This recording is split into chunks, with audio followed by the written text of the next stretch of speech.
Ce soir, nous avons le grand plaisir d'accueillir notre nouvelle académicienne, Madame Dominique Bonnat, élue le 18 avril 2013 au fauteuil de Michel Mort, et qui a reçu des mains de Jean-Christophe Ruffin le 23 octobre dernier son épée, que je vous demande d'applaudir. J'avais une question à vous poser. Combien pèse l'épée? Ça, c'est vraiment quelque chose, parce qu'elle est immense. Alors ça, c'est vraiment une question qui m'étonne, et je n'ai pas la réponse, j'ignore totalement le poids de mon épée. C'est une véritable épée, ça c'est certain. À l'Académie, les femmes peuvent être dispensées d'avoir une épée, comme les prélats. Mais dès que j'ai été élue à l'Académie française, j'ai su que j'en aurais une. Pourquoi? Parce que cette épée est tout de même un très beau symbole. Elle est avant tout le symbole du combat que les académiciens mènent au nom de la langue française. Donc elle est là pour vraiment ferrailler. Mais en même temps, elle est le symbole aussi de l'amitié. Parce que ce sont vos amis qui vous offrent cette épée, votre famille et vos amis. Donc, quand on entre avec son épée à l'Académie, eh bien, on y entre aussi avec tous ses amis. Vous êtes agrégé de lettres modernes, avec une thèse dont le thème a retenu toute mon attention, les fées et les sorcières de la littérature du XIIe et du XIIIe siècle. Vous êtes partagé, je ne sais pas encore, entre une activité de journaliste au Figaro littéraire et au Quotidien de Paris, et des participations radiophoniques à France Culture et à France Inter. Vos titres de gloire, chevalier de la Légion d'honneur, il faut dire, officier de l'ordre médiéval de l'honneur et officier des arts et des lettres. Vos biographies sont passionnantes, vraiment. Vous avez vraiment l'art de nous promener dans leur vie avec une grande aisance. Nous nous approchons de façon très délicate, me semble-t-il, avec une grande justesse, au plus près de l'âme, du cœur, de l'intelligence, des déraisons et heureusement des bonheurs de vos héros. J'ai aimé les biographies de Stefan Zweig, mais sans aucune flatterie, les vôtres sont leur égal. Voilà, je tenais à vous le dire. Je vous remercie, c'est vraiment très flatteur et extrêmement gentil surtout. Voilà. Vos romans se lisent comme des tableaux aussi, avec deux romans qui ont retenu mon attention, avec des couleurs très différentes. Il y a celui qui se passe dans le sud de la France, Malika, et puis un livre aussi, La Maison Haute, c'est une palette plus douce avec des gris indéfinissables. Et c'est marrant parce que je trouve que dans vos romans, il y a toujours un fond de couleur. Donc on sent que vous aimez énormément la peinture. Ce soir, nous vous recevons pour votre dernier ouvrage, Je suis fou de toi. Quel beau titre, hein, publié chez Grasset.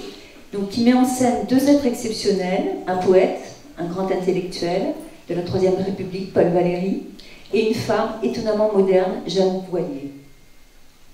Une fois encore, votre art avéré de la biographie nous entraîne dans le monde littéraire des années 20 jusqu'aux années d'après-guerre et même un petit peu plus loin. Et quel éblouissement! J'ai vraiment eu un grand coup de cœur pour votre livre. C'est pourquoi j'étais vraiment contente que vous ayez accepté cette invitation.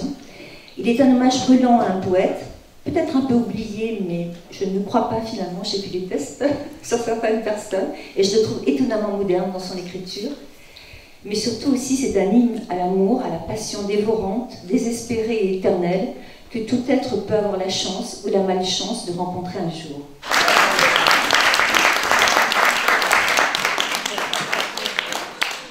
Alors, j'avais d'abord envie, d'ailleurs vous le faites dans votre livre, que vous nous dressiez un portrait de Paul Valéry au moment où il rencontre Jeanne Voilier.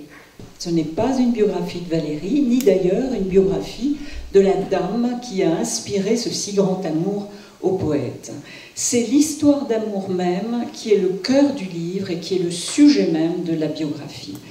Et cette biographie m'a été plutôt inspirée par la femme en question, qu'on appelle Jeanne Voilier, bien que ce soit un pseudonyme, on l'appelle ainsi, parce que dans les années 80 à peu près, la fin des années 80, il se trouve qu'elle a vendu les lettres d'amour que lui avait adressées Paul Valéry.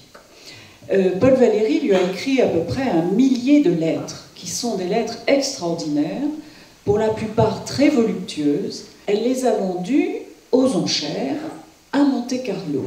Et c'est ce jour-là qu'on a découvert, en fait, cette histoire d'amour extraordinaire qui avait existé. La famille de Paul Valéry, évidemment, a été bouleversée, et c'est à cause de ces lettres, vraiment, que j'ai eu envie d'écrire ce livre. Parce que grâce à ces lettres, j'ai découvert une passion, ce que peut être une passion.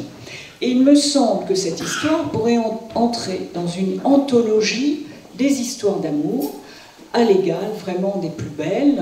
Quand vous retracez l'histoire de Paul Valéry, on s'aperçoit que c'est un adolescent, donc il est né dans le sud de la France, mais néanmoins, qui très jeune vit aussi une première passion. Donc c'est cette contradiction finalement qu'il a quand même eue toute sa vie, entre la raison et la passion. Donc dès le départ, il avait vécu une passion, mais qu'il a mis à distance. En fait, Paul Valéry, il me semble que c'est un poète un peu comme une statue qu'on vénère. Il représente vraiment le grand poète français, presque une sorte de conscience nationale. C'est vraiment un personnage très intimidant.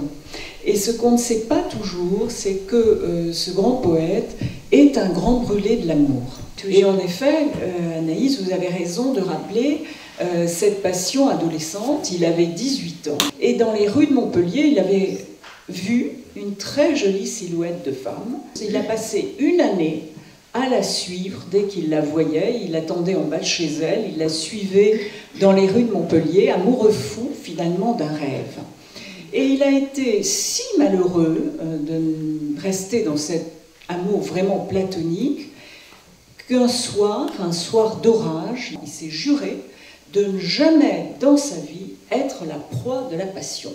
Et toute sa vie, il s'est donné pour consigne de suivre avant tout la voie de la raison.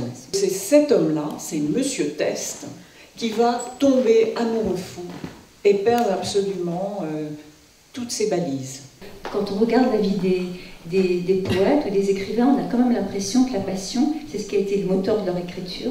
Il a puisé dans les passions qu'il a traversées, et notamment dans celle-ci, une joie de vivre et en même temps une joie d'écrire. C'est la première fois, le 6 février 1938, qu'il rentre dans cette jolie maison qui va être vraiment le cercle de leurs amours. Et l'histoire va durer jusqu'en 1945, donc cette année de la vie de Paul Valéry, jusqu'en juillet 1945, qui est la date de la mort de Paul Valéry. Il y a un personnage qui a beaucoup d'importance, c'est la femme de Paul Valéry, Jeanne Gobillard, et donc son épouse, à laquelle il est très attaché. Vous la décrivez comme une bonne personne, modeste, janséniste d'allure, qui accepte toutes les infidélités de son époux. Donc est-ce qu'on peut aussi, est-ce que vous pouvez nous brosser le portrait de Jeannie, tout ce qui gravite aussi autour de Jeannie, cette vie familiale qui a beaucoup d'importance pour Paul Valéry. Oui, parce qu'en 1938, Paul Valéry est non seulement un époux, mais un père et même un grand-père. Il y a toute une famille, il est vraiment le pater familias, mais en même temps, il vit dans un cercle très particulier qui est celui également de Berthe Morisot, de Manet, des Roire. C'est toute une famille artistique qui est la sienne en même temps. Paul Valéry aime cette atmosphère familiale, il est très respectueux des rites familiaux, il ne manque jamais un déjeuner du dimanche, ni un repas d'anniversaire.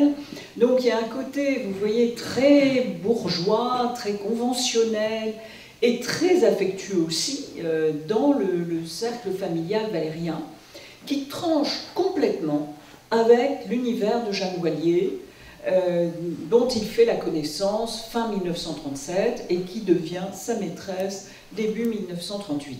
C'était deux vies très opposées, deux styles de vie. Jeanne Wallier vit dans le luxe et lui, il vit pas chichement.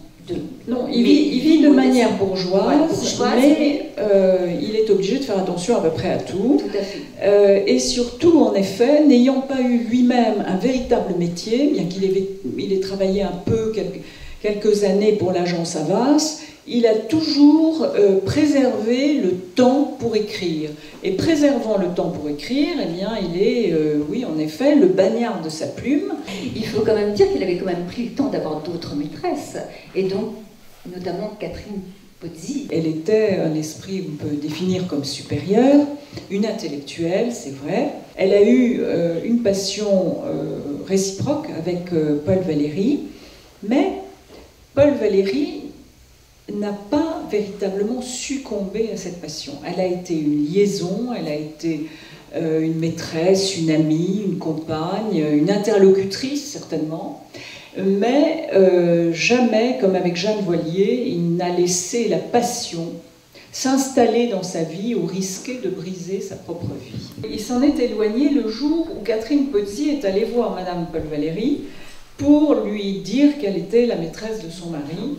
Et ce jour-là, Paul Valéry a rompu avec Catherine Pozzi. Elle lui en a beaucoup voulu. Par testament, elle avait demandé à son fils que toutes les lettres de Paul Valéry soient brûlées. Et puis surtout parler du pilier de sa vie, son père adoptif, qui a quand même, à mon avis, été, je pense, très déterminant dans son trajet. Il me semble qu'il faut d'abord dire qu'elle a 34 ans de moins que Paul Valéry. C'est une femme légère. En dépit de sa haute taille et de son côté Valkyrie, elle est très légère. Donc le charme de Jeanne Voilier était, semble-t-il, sa lumière. Ce n'était pas Greta Garbo ni Marlène Dietrich, mais enfin, elle attirait absolument les regards. Et elle était une femme très intelligente, mais surtout, elle avait du caractère. On peut dire, elle avait, comme on disait en 1930, elle avait du chien. Donc elle est avocate, elle devient éditrice. C'est une des premières femmes avocats en France. Elle s'est mariée, elle est devenue Madame Pierre Frondet. C'est là qu'elle a certainement eu définitivement le goût du luxe, parce que Pierre Frondet était très riche, mais Pierre Frondet avait quand même un défaut, c'est qu'il battait ses femmes. Jeanne Voilier n'est pas du genre à accepter d'être une femme battue, et donc elle a divorcé. Et elle restera jusqu'à la fin de sa vie une femme libre, c'est-à-dire une femme sans attache du tout. Elle était née de père inconnu, Jeanne Voilier, d'une mère comédienne, donc enfant, Jeanne a connu la misère. Et ce n'est qu'à partir de l'âge de 10 ans, quand sa mère s'est mariée avec un monsieur Loviton, Ferdinand Loviton, qu'elle a eu à la fois le nom d'un père et surtout la sécurité que peut offrir un père. Il avait créé vraiment une belle maison d'édition, et c'est Jeanne, de son véritable nom Jeanne Loviton, qui va un jour reprendre cette maison dans les années 40, même avant, en 38, quand elle connaît Paul Valéry. Donc c'est une femme avocat. Une femme aussi chef d'entreprise. Elle dirige sa maison d'édition, elle la dirige très très bien. L'histoire d'amour de Jeanne Voilier, je précise que Jeanne Voilier, c'est son nom de plume en fait. Pour écrire des livres, elle a choisi de s'appeler Jeanne Voilier. Mais Voilier a été choisi pour une raison précise. C'est que Voilier, c'est l'anagramme d'Olivier. Et Olivier était le surnom que Jeanne donnait à Jean Giraudoux. Pour brouiller un peu les pistes et pour que peut-être Madame Giraudoux ne trouve pas certaines lettres. Et sa passion pour Giraudoux a certainement égalé, peut-être même dépassé, cette passion qui a été celle qu'elle a éprouvée pour Valéry. Elle a gardé les lettres de Giraudoux qui sont toujours avenue Montaigne, donc chez sa fille, qui sera sa fille adoptive. À la fin de sa vie, elle a adopté une jeune femme qui vit avec elle et qui est l'héritière donc de tous ces documents. Quelle a été l'attitude de Valéry pendant la guerre? On peut en parler parce que c'est important. Je préférerais raconter très simplement 1945, libération de Paris, De Gaulle arrive à Paris, et quelle est la personne qu'il voit en priorité, parmi les premières personnes qu'il demande à rencontrer? Eh bien, Paul Valéry. Donc Valéry était quand même dans une position un peu délicate. Il avait reçu Pétain à l'Académie. C'est tout de même lui que De Gaulle veut voir. Et quand Valéry va mourir, De Gaulle va demander pour lui des obsèques nationales. Et cela voulu par le général De Gaulle, qui avait trouvé la mort d'un poète pour essayer de ressouder la France. Et à ce moment-là, Jeanne Voilier n'est plus avec Paul Valéry, elle a rompu avec lui. Jeanne l'a quitté pour vivre avec un éditeur qui s'appelle Robert de Noël. Lequel Robert de Noël allait être assassiné à la fin de l'année 45, en décembre 45, dans des conditions extrêmement mystérieuses. Quelle est votre intime conviction par rapport à la mort de Robert de Noël? Parce qu'on a aussi accusé Jeanne d'avoir tué quand même Robert de Noël. Elle a été quand même soupçonnée. Oui, alors vraiment, la mort de Robert de Noël reste un mystère complet. Robert de Noël était un personnage en danger en 1945. Et puis, il y a certains mauvais esprits qui ont dit, eh bien, peut-être Jeanne. Parce qu'il se trouve qu'après la mort de Robert de Noël, c'est Jeanne Voilier qui va hériter de la maison d'édition.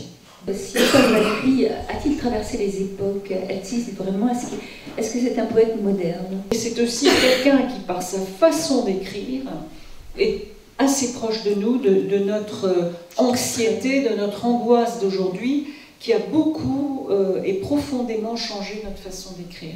Pour cette intelligence qui a passé sa vie entière à observer et à analyser le mécanisme de son cerveau, travail considérable dont témoignent les quelques 28 000 pages de ses 261 cahiers, c'est le cœur qui triomphe.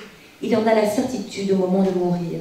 Dans une des dernières pages écrites avant son agonie finale, il dresse le bilan positif et négatif de son existence.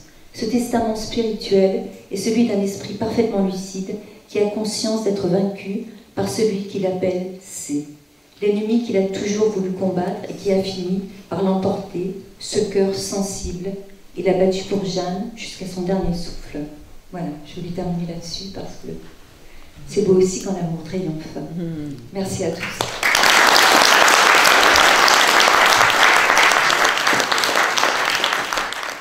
Madame l'académicienne, Madame l'immortelle, vous qui occupez maintenant depuis 1 an et demi le fauteuil numéro 33, le fauteuil de Voltaire sous la coupole, avez-vous ressenti depuis, dans la genèse de vos écrits, une sorte d'influence ou de réflexion ou d'essence de l'âme qui serait comme une effluve, exhalée par cet environnement, le fauteuil? En un mot, allez-vous ou écrivez-vous déjà ou allez-vous écrire un peu différemment? Et pourra-t-on dire alors, elle a l'art de nous plaire, c'est la faute à Voltaire? On ne quitte pas la poésie avec vous, monsieur. J'ai été vraiment émue en entrant à l'Académie française de penser à tous ses prédécesseurs. Et je crois que chacun à l'Académie aujourd'hui, chacun à son fauteuil, est en somme l'héritier de tous ces gens qui ont écrit, qui ont réfléchi, qui sont venus là, sous la coupole. Tout comme Paul Valéry, avec ses 28 000 pages de carnet, compte tenu de l'importance énorme de votre œuvre, je me demande si vous n'avez pas, vous aussi, des carnets. J'aimerais bien avoir autant de carnets que Paul Valéry, mais je n'en ai aucun, je vous le confesse. Je lis beaucoup, donc les livres sont mes compagnons de route, mais les carnets, non. Comment vous voyez Paul Valéry dans cette relation amoureuse? Est-ce qu'il était victime? Victime consentante, en tout cas. Mais oui, d'une certaine façon, oui, victime. Parce que c'est lui qui est envoûté. Il est victime d'une enchanteresse. Mais merci à tous. Merci encore à vous d'être venus.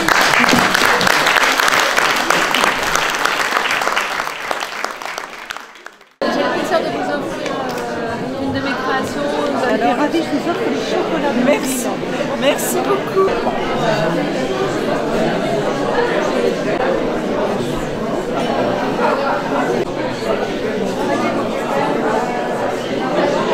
La nourriture de l'esprit dans le monde d'aujourd'hui est toujours un moment agréable.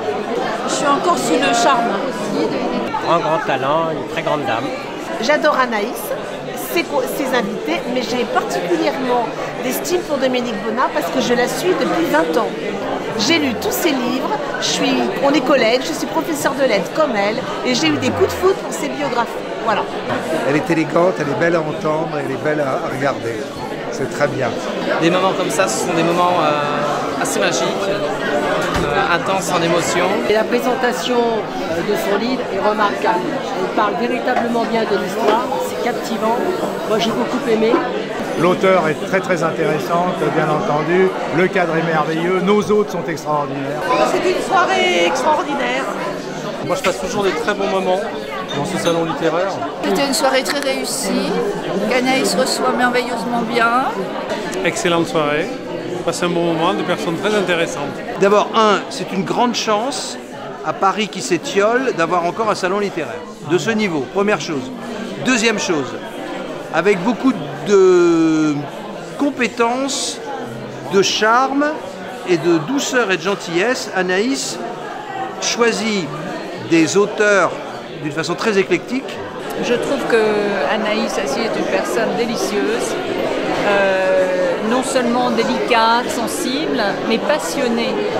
C'est une femme qui aime passionnément les livres, qui les lit attentivement, et c'est vrai qu'elle a eu cette délicatesse pour nous recevoir, de vraiment préparer cet entretien, de lire les livres.